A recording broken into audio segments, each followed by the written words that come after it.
आज मैं आप सबसे अपना एक्सपीरियंस शेयर करना चाहूँगी।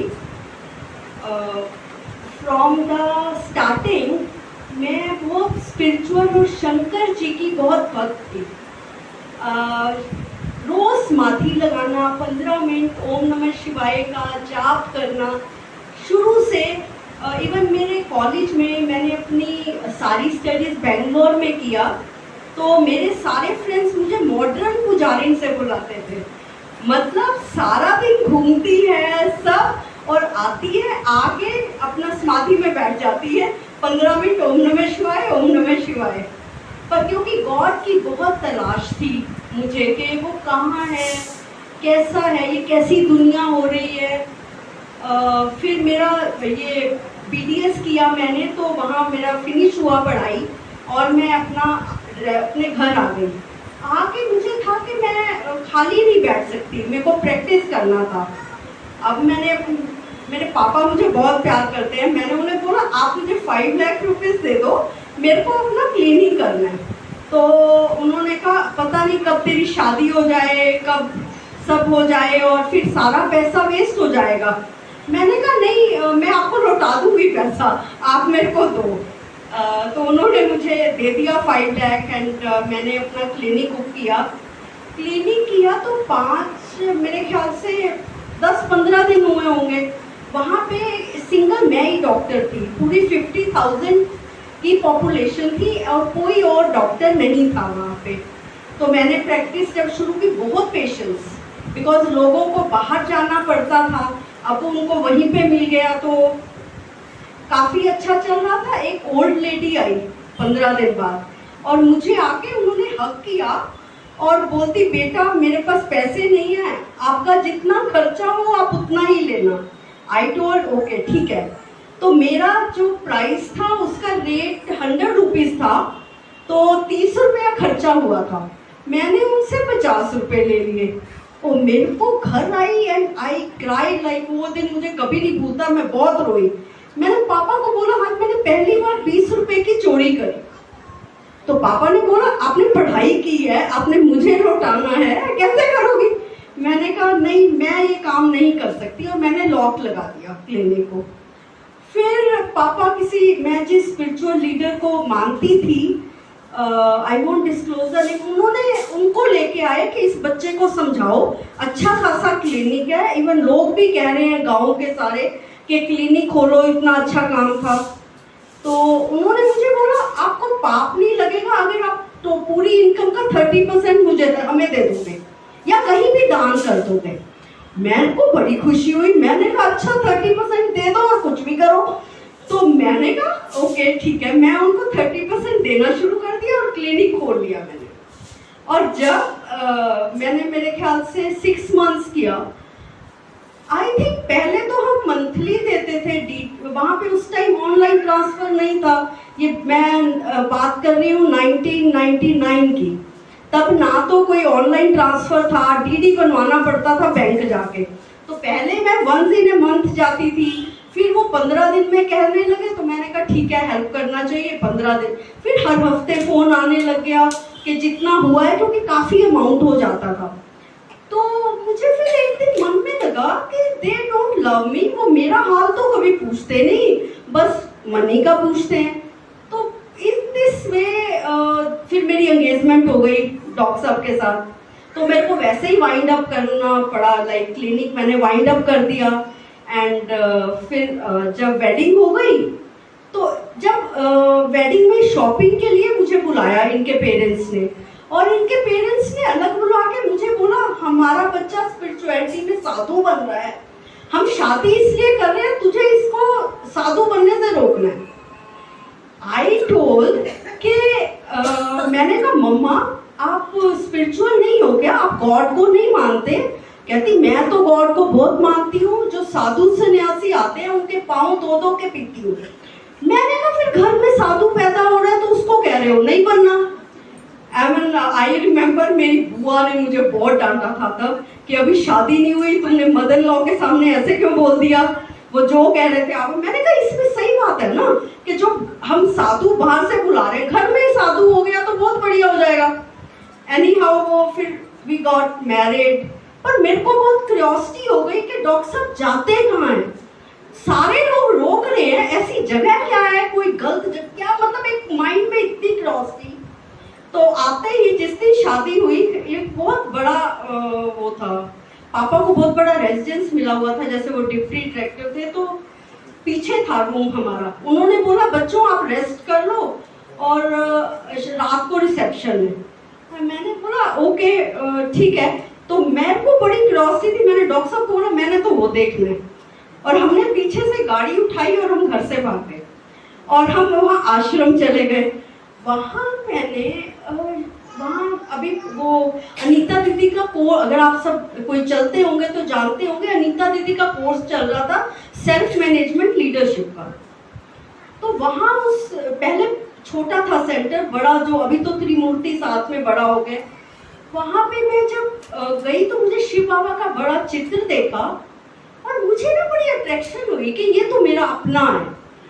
I thought what is it, मैं पढ़ी लिखी मैं क्या, वो तो एक पेंटिंग है, मैं अपने आप को समझा रही हूँ वो तो एक पेंटिंग है, वो तो एक पेंटिंग है।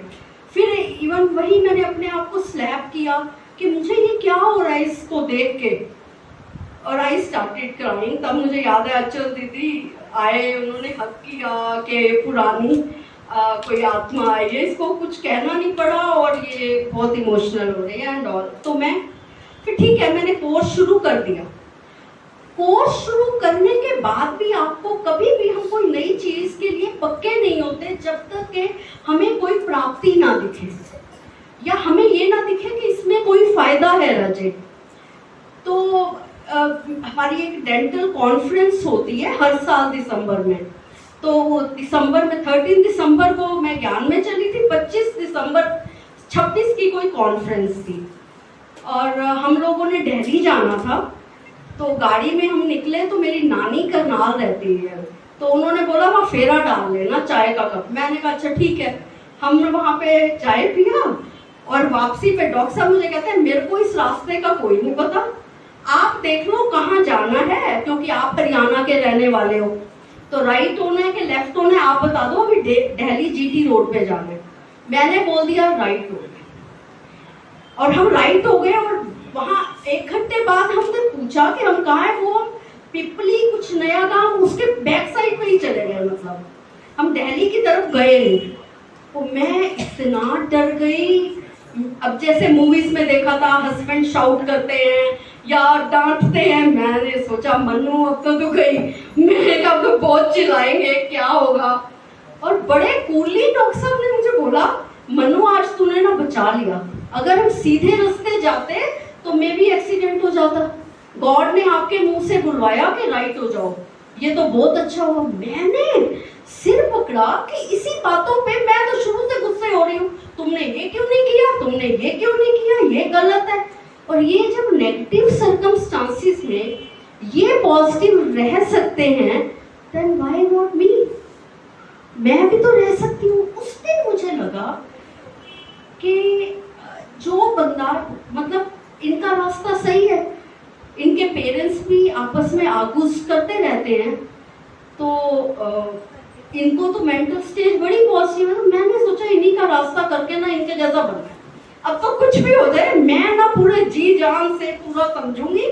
और वो जबकि मैं 10 दिन जा रही थी, कोर्स कर रही थी, पर मेरे को लगा कि अब मेरी लाइफ में डिसीजन पक्का हो गया, मैंने तो वही रास्ता चुनना है जो इनका है, मेंटल स्टेज स्ट्रॉन्ग बनानी है, क्योंकि मैं बहुत इमोशनल थी, इमोशनली वीक थी I would say.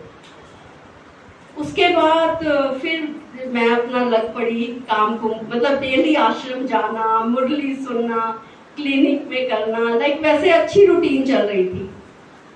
All of a sudden, मतलब रोज आप जाते हो आपको कुछ दिखता तो नहीं है ना कि हमारी कितनी मेंटल स्टेज चेंज हो गई।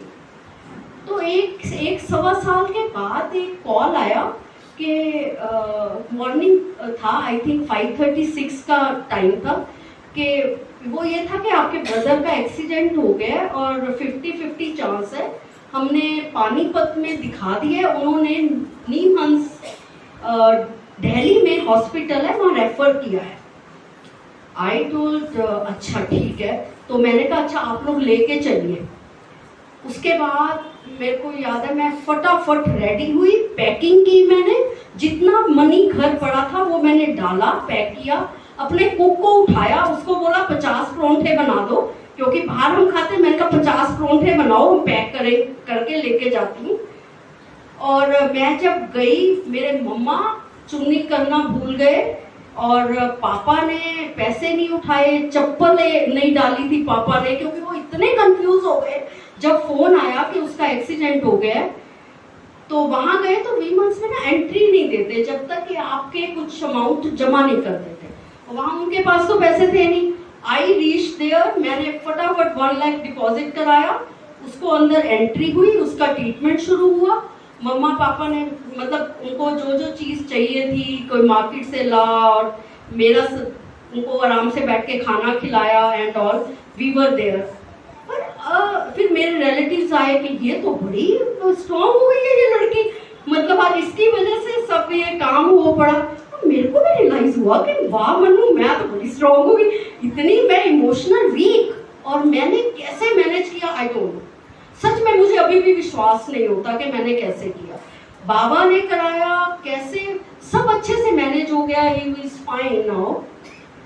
तो फिर हमारे सारे रिलेटिव माउंट आबू गए देखने कि इसका गुस्सा, क्योंकि मैं बहुत शॉर्ट टेम्पर्ड भी थी, कि इसका गुस्सा भी कम हो गया, ये कैसे चेंज हो गई, वो जगह कौन सी है जहां से ये चेंज हुई। मेरे मामा जी all went there in Mount Abu. फिर तो मैंने भी रियलाइज किया कि चेंज ना हम लोग जाते रहते हैं, रोज मुरली क्लास करते हैं, पता तब चलता है जब कोई नेगेटिव सर्कमस्टांसेस आता है और आपकी मेंटल स्टेज डिसाइड करती है। बट आई थिंक उस टाइम मुझे लगा कि हाँ मैं स्ट्रॉन्ग हो गई हूँ, रोज मुरली सुनने का ये फायदा है। साल बाद मुझे देखा डेली क्लास योग कर रहे हैं एंड ऑल। तो दैट आई, और एक था कि मेरे को इम्प्लीमेंट करना मुझे ना बहुत वो था कि जो भी सुनो उसको हम इम्प्लीमेंट करें। जैसे एक बार स्लोगन आया कोई जो मेरे दिल को लग जाता है ना, क्लिनिक में भी इवन कुछ हो तो मैं फटाफट इम्प्लीमेंट कर देती हूँ कि नहीं ये काम शुरू कर दो। तो उसमें था कि आप सबको, आज स्लोगन था जो हम क्लास करते हैं, जो नए होंगे उनको रजे नहीं पता होगा, क्लास में ना एक स्लोगन होता है शॉर्ट, तो उसको स्लोगन था आप सबको आज आपको सेल्फलेस लव देना है, सेल्फलेस लव देना है, क्योंकि हम भगवान के बच्चे हैं तो हमें वैसा बनना है। तो मैंने कहा अच्छा भैया आज तो हम सबको सेल्फलेस लव देंगे। एंड आप इमेजिन, यहाँ क्लिनिक में गई, हमारे 50% पेशेंट्स उस दिन ऐसे थे जिन्होंने बोला दांत में दर्द है पर अभी मनी तो नहीं है। तो मैंने एकदम मुझे लगा नहीं, अगर मेरे अपने ब्रदर सिस्टर कोई आए और ऐसा बोले तो मैं कहूँगी नहीं पैसे नहीं है तो मैं दर्द नहीं दूर करूँगी, दिस इज रॉन्ग। तो मैंने जो हमारी फ्रंट डेस्क है उसको बोला नहीं आप नहीं है, नो प्रॉब्लम, आप मैं भेज दो, मैं ट्रीटमेंट कर दूँगी। तो उस दिन हमने सारे ट्रीटमेंट किए, आई वॉज वेरी हैप्पी, क्योंकि रात को हमें चार्ट भरना होता है। आपका चेंज तब आएगा जब आप डेली आपने क्या किया उसका आप चार्ट भरेंगे। तो मैं चार्ट भरती हूँ। मैं जब चार्ट भरने लगी मुझे लगा आज तो सब टिक टिक 100% होगा, क्योंकि मैंने बाबा का ये पूरा फॉलो किया है।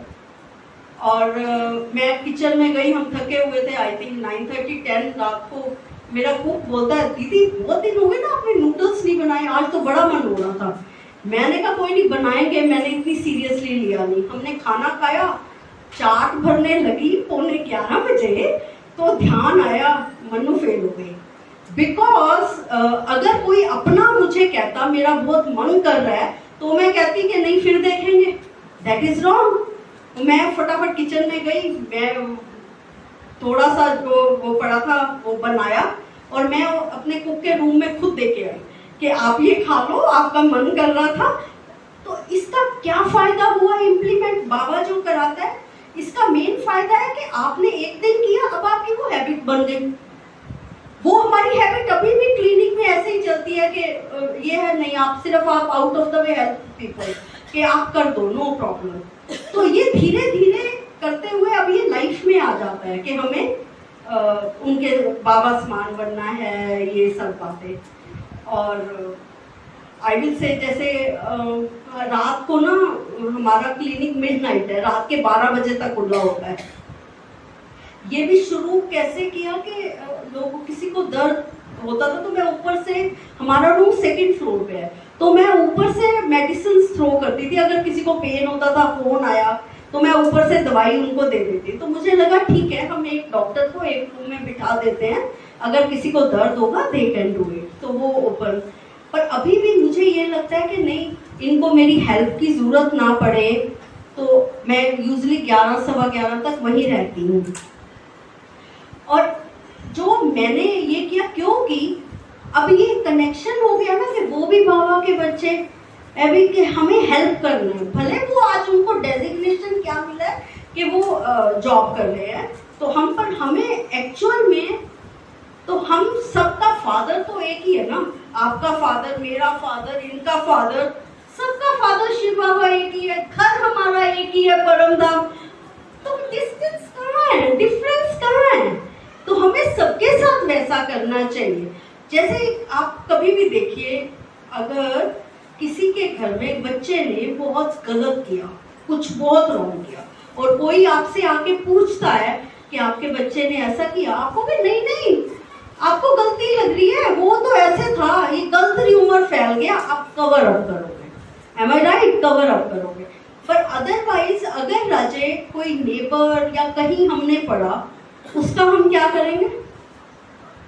कोई पूछेगा तो हम बताएंगे ऐसे हुआ था, ऐसे हुआ था, जबकि वो भी वही गॉड, उसका भी फादर सेम है, हमारा भी फादर सेम है, घर भी हमारा एक है, बस यहाँ पे अलग अलग हम पार्ट बजा रहे हैं, है ना। विच आई यूज टू फॉलो दिस, क्योंकि ये भी नहीं पता, अगर आप इधर भी देखिए, जिसके बारे में आप बोल रहे हो ना, मे बी लास्ट बर्थ में वो आपकी सिस्टर हो, वो आपके ब्रदर हो, वो आपके पेरेंट्स हो। लास्ट बर्थ का आपको तो नहीं पता, अगले बर्थ का भी आपको नहीं पता, तो किसी को नहीं पता कि वो लास्ट में क्या। तो हमें सबके साथ अपने ब्रदर सिस्टर जैसा बिहेव करना चाहिए। हम सब कनेक्टेड है, फादर शिव बाबा है, तो ये हमें अपनी डेली रूटीन में लाना है। और मैं आप सबको एक डेंटल का थोड़ा सा टिप देना चाहूँगी। Please do twice brushing, 2 bar brush please ज़रूर कीजिए, उससे डेंटल ट्रबल नहीं आएगा कभी भी। और एक मैं थोड़ा सा पाउडर बताना चाहती हूँ, अगर वो आप घर पे बना लेते हैं राजे, तो भी बहुत बेनिफिटेड होगा। जैसे फिटकरी होता है ना, सबको पता होगा फिटकरी को तवे पे खिला लीजिए, वो फूल जाएगी, वो जम जाएगी, है ना। और उसको उतार लीजिए, फूली हुई फिटकरी को, और उसमें हमें सेंधा नमक, हल्का मीठा सोडा और पुदीने के पत्ते सूखे हुए, इन सबको हमें मिक्सी में बीट करना है। और बीट करके इस पाउडर को आप पेस्ट लगाते हो ना, पेस्ट पे छिड़क लीजिए। आई कैन टेल यू, आपको डेंटल ट्रबल 60 to 70% कम हो जाएंगी अगर आप ये कॉन्टिन्यूस कर रहे हैं। पर प्लीज थोड़ा क्वांटिटी का ध्यान रखिएगा। फिटकरी हमेशा 5 टीस्पून लेना है, 5। और जो नमक है, सेंधा नमक जो फास्ट में यूज करते हैं लोग, वो 3 टीस्पून, 3 चम्मच। और अगर कोई ब्लड प्रेशर जिनका बहुत हाई रहता है, वो कम रख सकते हैं नमक को, है ना। और मीठा सोडा आधा चम्मच, बहुत कम रखिए, मीठा सोडा तेज होता है। तो जो फिटकरी है वो गम्स की हेल्थ के लिए बहुत अच्छी है, वो गम्स को श्रिंक कर देती है। जैसे पहले आफ्टर शेव यूज करते थे, तो वो गम्स को स्ट्रेंथन कर देगी। अगर आपका गम स्ट्रेंथन है, वो उतना टूथ को पकड़ के टाइटली रखेगा, ठीक है। और जो नमक है, कहीं इन्फेक्शन हो जाए तो कहते हैं नमक यूज करिए, तो वो नमक ऐसे हेल्पफुल है। और जो मीठा सोडा है, कहीं पे कोई दाग लग जाए तो कहते हैं मीठे सोडे से क्लीन कर लीजिए। तो मीठा सोडा दाग के स्टेन्स वगैरह जो होते हैं उसके लिए। और जो ड्राइड मिंट लीव्स हैं, वो फ्लेवर टेस्ट के लिए है, आपको मिंट फ्लेवर आएगा। इस सबको मिक्सी में बीट करके इस क्वांटिटी में सीव करना है जो मलमल का कपड़ा होता है ना, उसमें से छान लीजिए। तो बिल्कुल फाइन पाउडर होना चाहिए, क्योंकि वो गम पे नहीं तो छाला वगैरह ना कर दे। और उसको सॉल्ट वाली बॉटल है उसमें डाल के आप पेस्ट लगाते हो।